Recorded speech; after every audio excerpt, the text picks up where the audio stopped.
Hello, everyone, and welcome back to another interview episode of the SWW show. I'm Mike, and today with me, two guests, I guess across the pond, but a little more south. To get us started, do you guys mind introducing yourselves and the game we're here to talk about? Please go ahead.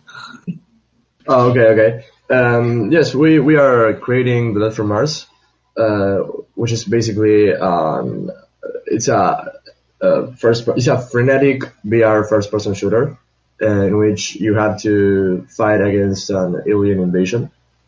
Basically, an intergalactic fleet dominated by dark entities invades Earth, and you must fight for your life. It invites you to live to the limit in an experience that forces you to always be alert through a super dynamic gameplay. Basically, that's the resume of the game. Immediately is, where does the inspiration for making a game like this kind of come from? So kind of watching the trailer and the screenshots, it's going to sound weird. It gave me XCOM vibes, actually, kind of like the feeling of the game. Yes, that's a very good question. I think that games in recent times were losing the essence of enjoyment, playability, and sensations in a way. And with VR, these characteristics can come back to the table. And in The Last from Mars, we focus on every gameplay detail, and it's a game in which, beyond the achievements, progress, and etc., it is fun by itself to play. And that is because of the experience in which we immerse the player. From visual details in the HUD to simulate that your VR helmet is a true space helmet, for example, or such as making and changing vibrations on the VR control that is holding the weapon, depending on the type of the shoot, with different recoils and the capability of the transportations or slow motions or even breaking enemy projectiles in the air. That makes the game so frenetic and arcade, and that's our main focus. Yeah. Yes, it was just a little story that ended like Luis said, getting more frantic and frantic. It makes sense. I'm just kind of curious. So if you'd explain to someone saying like, this is what you do in the game, because I think that's kind of, so broad, kind of, you explain how you kind of like, theme-wise makes sense. Like if I said, I'm going to sit down for 30 minutes of my VR headset, kind of what does that experience look like for people? Okay. Yes. Yeah, this story started with an idea. It was imagine yourself alone in the woods, and suddenly aliens coming out of nowhere, trying to hurt you. That was an early version. It was called Alien Sane. It was the first version of the game. It was just a frantic alien invasion. But the story was getting enriched with the participation of the entire developer team and narrative designers, which is my team. And we wonder what was behind that invasion. For what reasons they invaded the Earth, and why they wanted to harm you as a player. And that's when the whole story began to get bigger and bigger and bigger. And you just can see a bit of that here in the trailer. That's interesting, and it's definitely a process of, so obviously you guys, as we talk about our VR game, and I'm kind of curious kind of how that technology kind of changed the way you guys are telling the story. Because you have a story and a world you kind of tell here, and it feels like that's the focus. How did putting this in VR kind of change that versus like a traditional 2D game?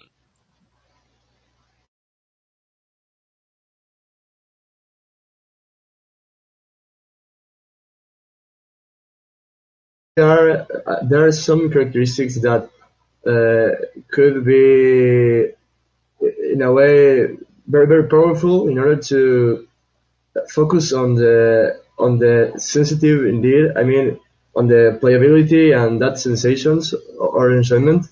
I think that with things that, like, for example, the vibration and some of the interactions inside the game could bring you to a real experience in a way,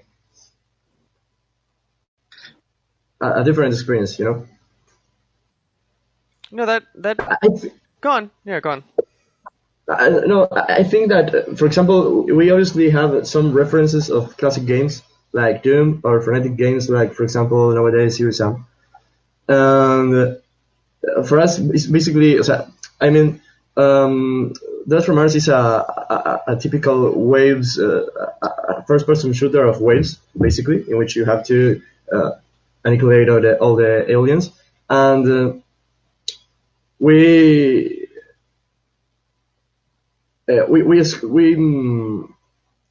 focus on that basically. The waves are random and are basically exponential in terms of appearing, and we focus a lot on the gameplay itself and on the playability, and we are telling the stories. We are telling the story of the Death from Mars with little details of, for example, graphics or sounds, or there are a lot of things, but in not just, not throwing to the player. Indeed, it's more something related to be focused on that little details in order to catch the story. That makes sense. So obviously you see the random waves there, kind of.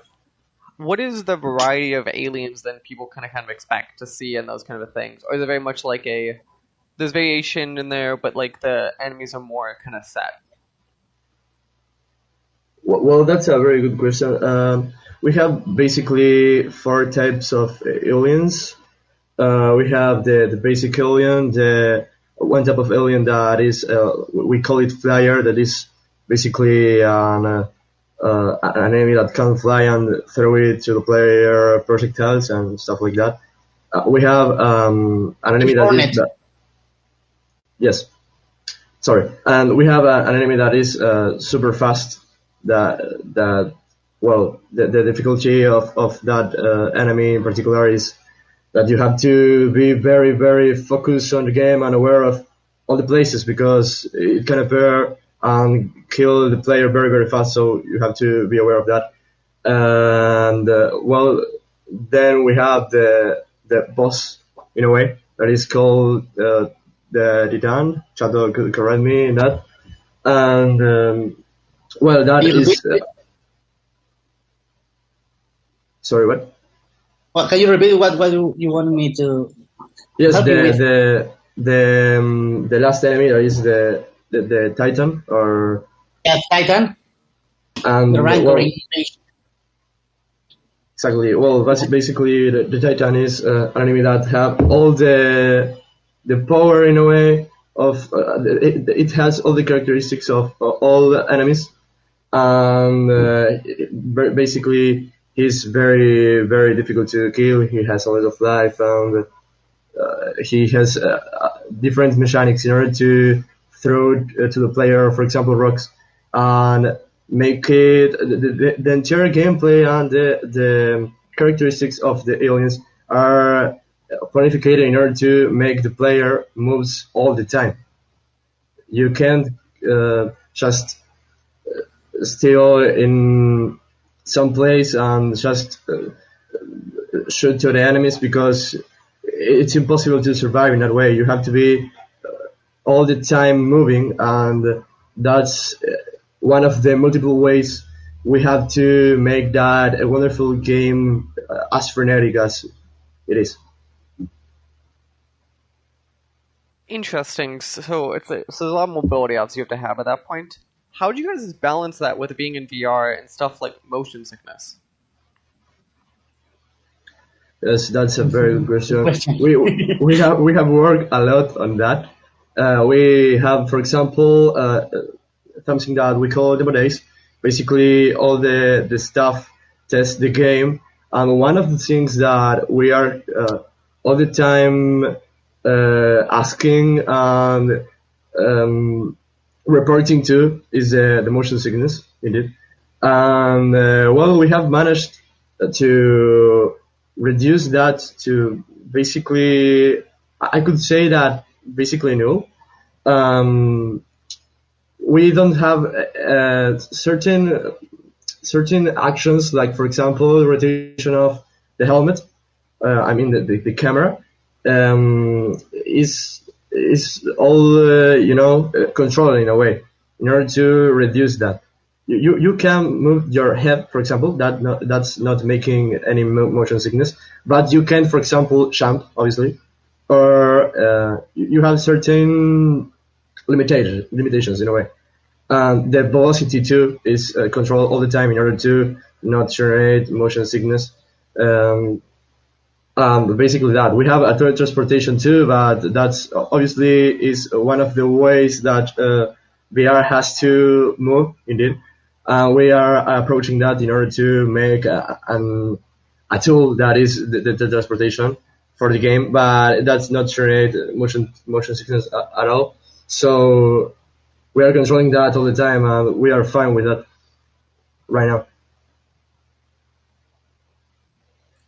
That's interesting, because I've always found when doing VR work or talking to developers, obviously, I think you two would both agree, motion sickness is one of the hardest things to tackle, and making stuff feel right is, I think, next on that line. Is there any other moments? Obviously, you guys are in early access or about to go into early access, and so anything you guys have kind of really noticed while you're testing the game ahead of time, or concerns you have going into this about like the VR nature of the game or any of the like player usability stuff? Well, sorry, can you repeat the question? So, you guys are about to go in early access, and usability of VR is very hard, and making it feel right.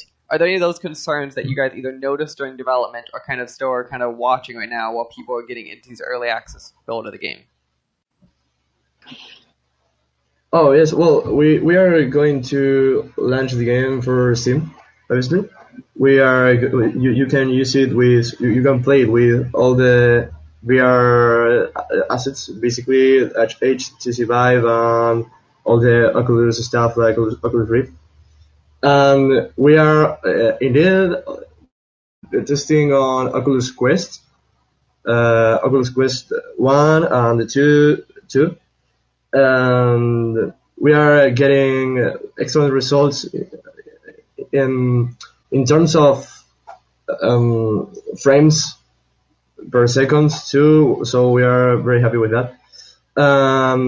Basically, that we have. I don't know if I can say that. It's maybe a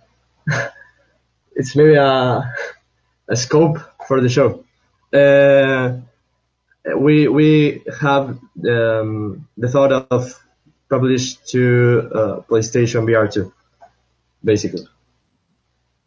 Obviously, from a capability point of view, my understanding of that kind of technology is different from publishing to like a PC technology, at least on VR side.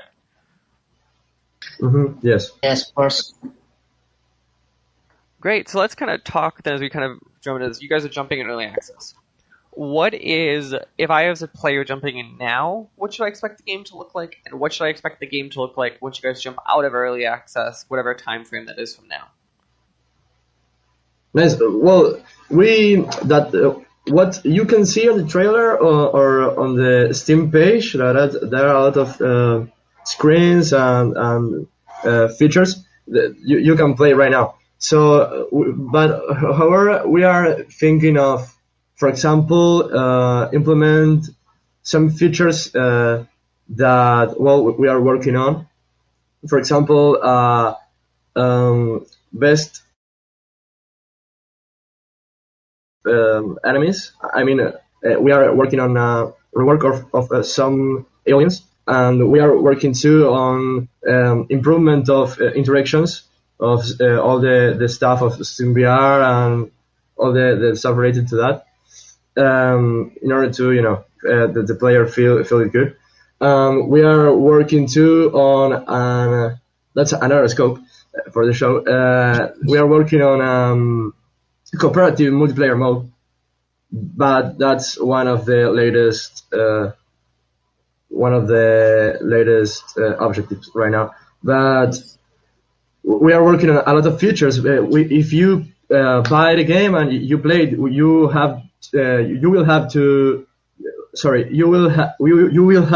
updates basically every week. We are having demo days every Wednesday, and basically every Wednesday we are releasing a new update basically. So yeah, we are working a lot on that. We think that it's a very big chance in order to relate it to a wonderful project. That if you think there aren't a lot of projects, with that style in VR nowadays. We know that it's very, very difficult to generate a frenetic game and more in VR, but we are working on that, and we think we are very happy with the results right now, and we are working on improvements. So it's a very, very important in order to get in touch with the team and with the project indeed. And another scope. Yes, we are going to stream in our Twitch personal accounts and in the Lad from Mars Twitch account too, in order to the people can decide to see how the gameplay progress goes, or what is being done in the design part. That is another way in order to can be more part of the project. And yes, we are very, very open to the feedback. We have a Discord group too. We are basically listening to all the feedback, all the people, such as with design concepts or with gameplay. We are very open to that. So I want to jump back to, you guys said you're doing weekly updates. I'm just surprised from the speed of that, just because obviously you're not the biggest teams in the world, and someone does so much development. A weekly update, that feels a very heavy load for you guys, and do you feel that consistently able to make that goal of having that weekly update through early access? Yes, it's one of our goals. Good luck on that one. Legitimately, of the stuff you said, I'm like, oh, the more you said weekly updates, I'm like, oh, that's going to be rough. I can imagine for a few weeks you're like, oh god, why do we agree to this? Yes, it's rough right now. Yes, that's it. What are we doing? So guys, let's make sure I know this right. The game, The Last from Mars, it is currently on Steam. You can wishlist it. It comes out, was it end of month on early access? That's right. Yes. We wish, and we think it's gonna be out there at the end of the month. Yes. Don't you, Luis? And then how much is it going to cost? I know currency is always fun, but do you have a rough idea what this is going to cost looking like? Oh, well, that's a very good question. The cost, it will be reduced at the start because of an offer, obviously. But it will we have a very cheap cost in a way, because we think that for us, for us it's very important to generate that experience. Obviously, the money is important for everybody, but it's not the main focus. but it's not the main focus for it's gonna us. be accessible, yes, for everybody. I think it's gonna be a lot exactly. but it's important to us to share it with everybody. Exactly. And another main goal that we have, and we are currently working on it, is that the game has everything to be a competitive game in a way. We are working on scoreboards and in online challenge, integrate with the main web page too. We think that could be another feature that could work a lot, and the people, I think that people would probably love. Well, guys, I want to say thank you for taking time to talk to me, and I am Okay. excited for people to see what The Last from Mars ends up becoming. Obviously, the end of the month for everyone to come check it out on Steam. I assume wishlist it. If they want to go check out the Discord, is the Discord link on your website? I assume. Yes.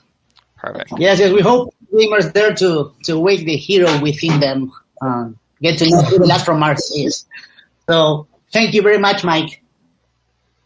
Thank you, Mike. Yep. And enjoy the rest of Thank you. It was a pleasure.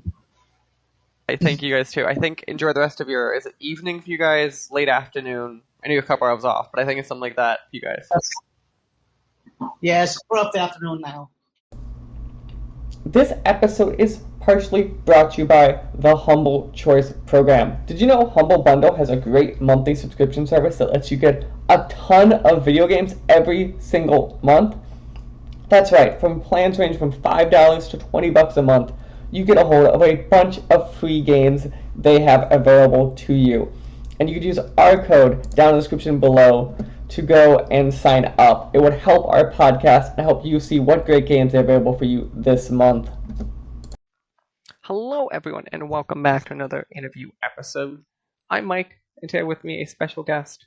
We'll say in the future because Australia and time zones. To get us started, could you use your name and the game we're here to talk about? Yes, my name is James Bowling, and I'm here to talk about Squadron. Perfect. So let's go with the obvious thing. Australia game development scene. Yes. I always like to ask people because to me it's always fascinating because you guys feel like you're a game development scene that is, I want to say, of the major scenes if you talk about, is the most isolated. Kind of. So how is? Yeah, I was kind of because we could talk about that for a minute. Yeah. I mean, Australia's got a pretty interesting game dev scene because there was a time when there was a lot of kind of AAA studios here. There's Pandemic and THQ. There's Chrome, which is like an Australian studio, which had like 250 odd people. Like we basically had like a lot of people. And then the GFC hit. Back in, 2012 or whenever. And that kind of basically made the Australian dollar too good and we became too expensive. And so a lot of the studios shut down. So there's kind of like was a big population of game developers that suddenly were out of the jobs. So after that, then there was sort of a lot of kind of studios that kind of popped up. So, just to clarify, you said was it the GHE? No, the global financial crisis. Oh, okay. So it must have hit Australia differently, because in America that's like 09, 08. That's why I was just kind of confused. Sorry, I probably got the year wrong. It was back then, whenever that was. But yeah, we actually fared through it okay. But that meant our economy was kind of not so good for external investment. Because everything was so expensive for people overseas. And so it sort of was one of the factors that just sort of like took the arse out of it. And so now there's quite a few smaller studios. Mobile's done quite well here. There's sort of Half Brick here. Sponge Games is here. I don't know if you know much about the mobile scene, but basically it kind of, at the time it happened was a decent time to get into mobile. It was sort of before hyper casual and sort of like all the like really predatory mobile games were around. So mobile was a good like target for like a small studio of like 3 to 4 people. So there was sort of like a lot of these kind of mobile studios that popped up. So we'll kind of get into it's kind of transitioned a bit. There's still some mobile around. Yeah. So I'm kind of curious. So obviously we'll get into Sky Squadron in a second. Is that kind of where your background comes from then? Or like where do you kind of fall in this then? Obviously since that's kind of, it seems like an experience that at least sounds like you're super familiar with, kind of has all that changed. Yeah, so I came into the game dev scene in Brisbane about when mobile was taking off. So I basically worked as just doing web development for years. And then I started working with a bunch of these actual kind of ex-games people from studios that had shut down.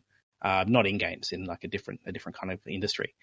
But that sort of was like my pathway into doing games. So for a long while, I basically kind of been in the mobile space and was kind of happy in there for a bit, but not so happy with sort of what it's turned into these days. And it just so happened that the Quest is basically mobile hardware, but VR. So those skills transferred over quite well. The Quest, I once heard it described me perfectly. It's like take a mobile phone, but add a nice gold-plated processor. Is what the Quest is. It's kind of the joke I've always heard. Yeah, pretty much. And that's worked out really well for us because Trickshot development is made up of primarily myself and Michael, and we have both been mobile developers for years. And so when sort of the opportunity came to transition to VR, we were like, yeah, pretty happy to do it because we will bring like a skill set that was working really well in that space. So great. So let's obviously jump then out. So now we're talking about you guys with Trickshot. We're talking about Squadron. I have to immediately ask. I'm looking at your Steam page right now, and the quote that sticks out to me is, "Squadron is an Aussie twist on Star Fox meets VR." What to you is an Aussie twist? Basically, koalas in here? Like, what's going on? There are koalas. Basically, it's me having an excuse to use words that no one understands outside of Australia, and probably throw in some kind of light cussing. That's kind of like okay over here, but maybe not overseas. But yeah, well, we try to draw inspiration from like a lot of what we've got over here that kind of can make it stand out as something pretty unique.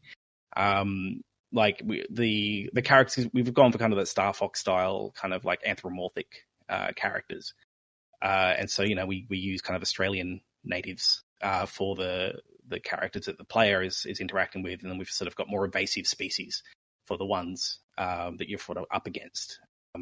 We look at like different kind of like environments we can use. Like right now at the moment, we've got sort of like kind of coastal areas. But the stuff that Michael's working on at the moment is kind of more outback stuff. Just sort of looking at what can we kind of pick from, like the different kind of ecological areas of Australia to kind of take as inspiration for the environments. I just thought immediately. I thought that was funny. Like, it's a good marketing pitch, obviously, right? When you go to other countries, you're like, yeah, it's it's like Aussie VR Star Fox, and every American's probably like, what does that mean? I need a meeting with them. I have no clue what that means. The other kind of like little thing we found actually going for this is because we wanted to have sort of like dialogue and like voice characters in there. And to start off with, we're like, look, we can't afford to get any voice actors at the moment. So we're gonna grab some mics and we're just gonna have a stab at doing it ourselves. With the full intention of this is just nothing but placeholder that we're gonna replace. It's not placeholder at all. And so far, the feedback on our terrible voice acting is pretty good. People seem to go, "Oh yeah, the voice acting's pretty good." So like, "Oh really? Oh, maybe my accent kind of lets me get away with more more than I should be able to." So I feel like so obviously we're in a weird world right now, so you can't take it to places quite the same. But that to me is just pretty funny because like I just picture now like you're sending it to people to build and they're putting the headset on and you just hear like really bad Australian like I'm picturing like the worst quality mix ever, and every American's like, "Oh, Australia just really is up there mic quality." It's weird. Yeah. I think like so far we've had like one person be negative on the quality of the voice acting. Everyone else, it like shocked both Michael and myself. But yeah, that's sort of something else I think we've managed to kind of sneak through with our Australian kind of swing. That's great. So obviously you said it's VR. My kind of when it's advertised and it's being talked about is so Starbucks I think is kind of obviously the good comparison visibly and stuff too. So it's very much on rails is what that inherently means to me. How kind of are you guys doing this kind of game and controlling the obvious issue, which to me is motion sickness and making sure the player doesn't feel too jarred in these transitions? Yeah. A bunch of things. So the first thing we actually looked at was we went to the arcade and we were looking at like how we wanted the player to interact with it, like the actual physical arcade. And we were playing the Jurassic Park arcade game. And that's, again, very similar controls of like holding onto a gun in front of you. And so we sort of started thinking of it less in terms of a rail shooter and more in terms of we want to make like a virtual arcade cabinet. And so kind of that in mind, and we sort of like started looking at what can we do to kind of like make this experience as not too jarring for people. Because originally, like the very first version of Sky actually was a mobile game. We actually pivoted Sky from a mobile game to VR, well, probably about a year and a half ago. And one of the first things we did was basically, we got this plane. At that point, the camera was behind the plane. And it's like, all right, well, let's start putting this gunning seat in just where the plane is, move the camera into it, and immediately felt very sick. Because the kind of curves that we had at the time, particularly any kind of like lateral stuff, just like make my stomach fall to the floor. So sort of one of the first things you realize is like, well, right, we need to really pull back in the curves. And so you move, but not too much, because it's pretty important for us that this game is very accessible to people who are new to VR. Like we're not making something for like the super hardcore VR sim. This is sort of something that I can give to my mum and she's going to be okay with it. So that was one thing we found, kind of like reducing the curves. Another thing we found was bringing in the field of view. So the way that we've designed the cockpit or the ventral is that we deliberately kind of like block out some of the field of view. And that's not for performance reason. It's just because if you could see too much in your periphery, you tend to kind of feel the kind of motion sickness more. Another thing we're careful of is we found that if you have, say, something very close to your face and something very far away, it causes a lot of eye strain. Like, for example, early on, the cracks in the glass. And so we had like this crossbar that ran sort of like down the front of the view of the player. And we just found putting something between, because in VR, you can't physically focus on anything. As soon as you put something in the player's view where they can shift focus, the whole thing just sort of like hurts your face. Yeah. And so really what we do is we play it, and if we feel any nausea, we take that as like a big red flag, because we tend to be kind of like more tolerant than other people because we're in it all day. And so like if I say to Michael, oh, look, this area, like we had a bit too much lateral movement and I felt my stomach go a bit, it's like that's generally like, okay, we'll probably need to adjust that so we don't have that. That makes sense. That's always the problem I've had working in VR is inherently I'm going to be the most immune to any stuff of anyone testing. So it's kind of like, if I feel anything, stop. Yeah. But yeah, I think a lot of like moving up and down, because I think it can be tricky too, because I feel nausea different than other people. Like I was playing The Climb 2 last night, and I find like for me that kind of motion where I'm physically dragging my body, I get like about 10 minutes and I'm done, where other people are fine. So yeah, I don't. We sort of like try a bunch of different people, and kind of like if people say they start feeling sick, then I think that there's always going to be some people that are just really sensitive to it. But we do our best to make it pretty accessible. Yeah, I completely understand that. It's kind of so. I kind of I think of it the same way. So like climb issue for me, obviously. So I'm scared of heights. So obviously the climb triggers something innate in me, and that's why I've always thought of VR in that way. Is it's twofold. It's, are you triggering some in-depth fear of people, so heights, or are you taking them in a position in which their body thinks it knows how to respond and it isn't? An example for me that is a car. So I get really VR sick in cars, for example, because I know how driving a car feels like, and I understand the vibrations of what driving a car should feel like. So the moment it isn't feeling like that, my mind goes, something is wrong. Yeah. I'm actually the same with stairs in games. Like when I was playing Half-Life Alyx, any kind of like vertical movement up and down, I would actually close my eyes as it was happening. Just because like for me, it's like, yeah, if I move up and down, my brain just doesn't know what to do. And yeah. But like comparatively, so like something like this, right, where like we're in a ship and all that stuff. I don't know what flying a ship should feel like. My brain's not filling in the same Yeah. blanks. So that's kind of like I like these kind of experiences. To me, I go, oh, I could do this kind of decently well because there's nothing in my body. I go, this is what flying a plane or being a Yeah, jet should feel like because Yeah. I don't know that. Like I don't have a subconscious understanding of that feeling. Yeah, it's like as soon as your model of how it should works, you know, you feel different than that. It just triggers that nausea. No, that yeah. So I'm kind of curious since obviously, as we said, the pitch here is Star Foxy. I think that like arcadey is what that means. How are you guys kind of gamifying this in a way? So you obviously started to use like arcadey and that kind of. How are you guys gamifying this from a like completion and a player point of view? If we kind of dig into like game loop a little bit more, like if I put on the headset, what should the player kind of expect the next half hour, 20 minutes to look like, kind of? Yeah, so we've been looking at kind of like the Star Fox model of like that's about an hour's worth of play if you do kind of end to end, but there's sort of like reasons to kind of go back and kind of replay it. So we're currently planning out. We've got about I think last count about 21 missions or so. It's sort of like our current kind of plan.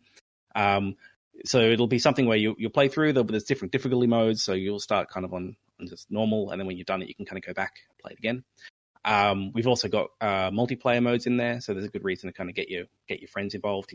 We've got like cross-platform multiplayer, so you can kind of get people involved.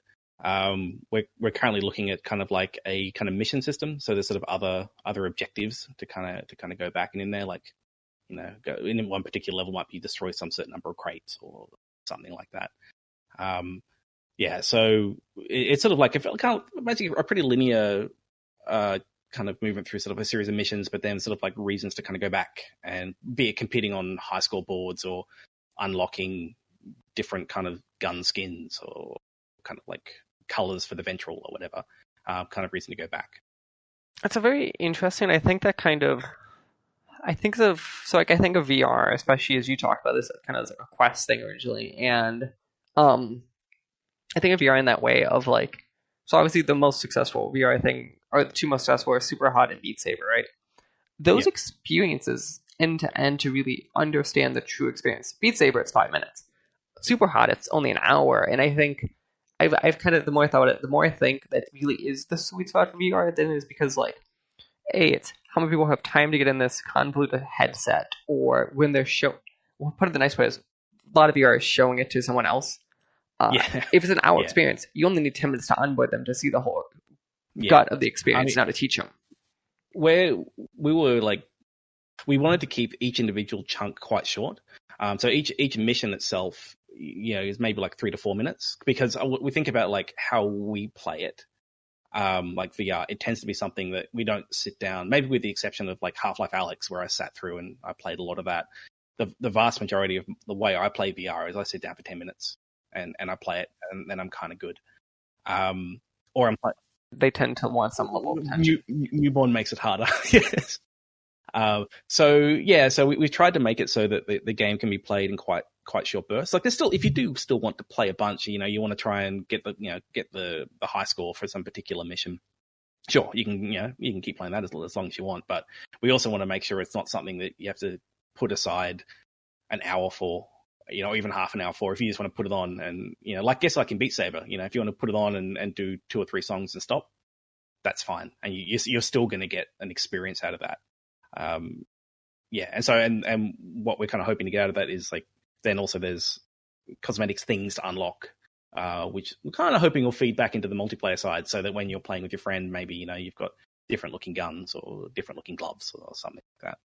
Playing with your friend, I think that's what I'm not wrapping my head around, is, are you both in the same like ship, kind of like both you running a gun, kind of like, how is this kind of working? It's basically like the arcade cabinet. You basically just both have a gun. So you start the game, you can just either try to join random, but not that there's enough concurrent users for random to really work right now. But you can just make a new room, it'll give you a room code. Then your friend can just join that room code, and then they just basically spawn in next to you. And then, you both play. That to me is the You know, the thing you have to add is the ability to mess with each other's ship. That's the way you make this game the best. You know, when you said someone's gonna kill each other. Too much like that, but I'll mention that one to Michael. It's just like you have just a checkbox that like the person who makes the room can check it on and don't tell the other person. Yeah. Great. So let's kind of. So the game, obviously, early 2021 is what it currently says on your Steam page. I got bad news for you. That was recently updated. Okay. Yeah, so we're currently looking kind of around the end of October. Is Okay, so current end of October? Yeah, go on. Yeah, so we're basically this week going to be sitting down and having like a bit more of a holistic view of like, right, what do we have left? And so start to look at like, you know, what's that kind of like pathway to kind of getting this all done. October in Asterisk of game development, which really means 2022. That's how much confidence I have in any game developer ever. It's not you specifically, it's game development. Hey, we will try our best. So then, when someone sits down, then do you picture that when they get that launch game as this is the complete product? Do you picture this as a game you guys are going to continually try to update? Obviously, this, correct me if I'm wrong, when I read it, it sounded like it will be a full update at that point, not an early access update. Like, what is that kind of as a player should expect? No, our plan is to do updates as we go along, and this is actually coming back to kind of our mobile roots. Because something that I think mobile does really well is sort of like regular kind of events and things like that. And we've already done a bit of testing with this on side quests. Like we've done like a Halloween update and we did like a Christmas update just to kind of test out that pipeline to kind of see how that works. So we do expect that we will have updates coming post launch. And here's the obvious question. Do you have some level of a price currently in mind for the game, or is that still TBD? We're currently, we're still kind of deciding it. We're kind of like the rough we're looking at is maybe about 20 US. That's sort of like about where we're looking. But we need to sort of look at the market and maybe that shifts up a bit, maybe that shifts down a bit. I don't see us. Yeah, like we're not looking at this as like a $60 title. As in the US dollars range, that's like that mid-tier indie game range. So it's not like the 30-40 range, but I'm talking about you being a $5 indie game also. Yes, yeah. Okay, and then one more obvious question is, when should we expect you to release the press release of this going on PSVR, any of that fun stuff? Is that still TBD? Well, we're working on it. If we get that opportunity, then that would be amazing. Like we've sort of built this tech already to run on multiple platforms with like multiple kind of like social backends. So I haven't messed with the PSVR a ton on a dev side. I have messed with the other headsets. Realistically, and this is where I'm going to use my game development thing saying asterisk, it's a lot harder than I'm going to say it is. But my understanding is if you get this to run the Quest, you should be able to get this to run on most headsets that are currently out in the market, realistically, besides the pure mobile ones on the go in my head. That's a fair that's a fair assessment. And that's why we tend to target like Quest 1. And this is like an old mobile thing as well. It's like when you're looking at like when you're doing mobile game development, you generally have like a low end target of like, well, if we can get it running well on this, then we're kind of pretty good. When it comes to everything else. Obviously there's tweaking, there's making stuff work, and it's more work than I'm saying out loud. But like broadly speaking, I've always heard that is the main targets being Oculus main, Vive, Index, PSVR, and Quest being the hardest target to hit. Yeah, and I think, I mean, for us it's been okay, and I think that's just because we've been making mobile games for years, so we know the things that we need to do to get games running on mobile hardware, performance-wise, battery-wise. We know how to make good bang for our buck to get this thing running well. But if going the other way, like if we built this thing for PC and like suddenly we needed to, because there's a lot of technical trickery going on under the hood to make this thing performant on mobile hardware. So for us, it wasn't too bad, but I think as a general rule of thumb, to other developers, like if you're going to target anything, you want to get on everything, you might as well target the Quest because then you're kind of you're okay on most other platforms. Perfect. So let's make sure I have this right. The game is Squadron.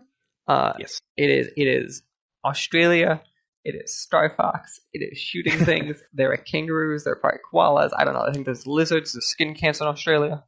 We have lots of skin cancer. It's one of the funny things when, not that we can go overseas anymore, but when you used to be able to go overseas, and when you go to other sunny countries as an Australian, and you see other people walking around without a shirt, you're confused. You cringe. It's like, what do you do? You want to just like run up to them, like slather them, because in particular, I'm in Queensland, and Queensland's like the worst when it comes to skin cancer. I want you to, like, when you can and it's safe and all that fun, travel to either South Florida or Texas if you've never been. I've been to Texas. Okay, yeah. So yeah, you're in like Austin, Texas, and you're probably like, what are they doing? All of them are like walking around like it's no big deal. Isn't there like a law in Australia that if you're under 18, you can't be shirtless or some nonsense? I remember during like the hot season or something. No. You'll pay for it if you don't. Like, yeah, you'll come back bright red. I've actually been lucky enough that I've had like one mole removed, but like in Queensland, yeah, it's very common. You have to get pretty regular skin checks just to make sure. 'Cause they're sneaky. They'll sneak up on you and suddenly, bam, 6 months. Like, you just have to be a bit careful. Yeah, see, the worst I've ever been burnt, and we'll get back to you in a second. The worst I've ever been burnt is in South Texas, so I understand that one. But I'm assuming if I went to Australia, it'd be 10 times worse. Yeah, like it's pretty bad. It's pretty bad. But you just make sure you put on a shirt, put on sunscreen, wear a big hat, wear sunglasses. You're okay. It's not like we're not walking outside getting kind of charred up by the radiation of the sun. You just more than like 20-30 minutes of full sun, probably want to put on sunscreen. I hope you realize every American pictures Australia as like this dangerous sun-infested place with like poison creatures just walking around. I understand there's like cities and there's this coast, but yeah. I was cycling a little while back, and like I rode past a red-bellied black snake that was just on the side of the bike path. Like, they're around. We have giant spiders. Like, this is like a thing of like in some of like the Facebook groups, with a lot of Americans, every now and then they'll be like, "Oh, I found this giant spider," and there'll always be the Australians in the group just like, that's like the size of a 20-cent piece. If it's smaller than my hand, it's a small spider.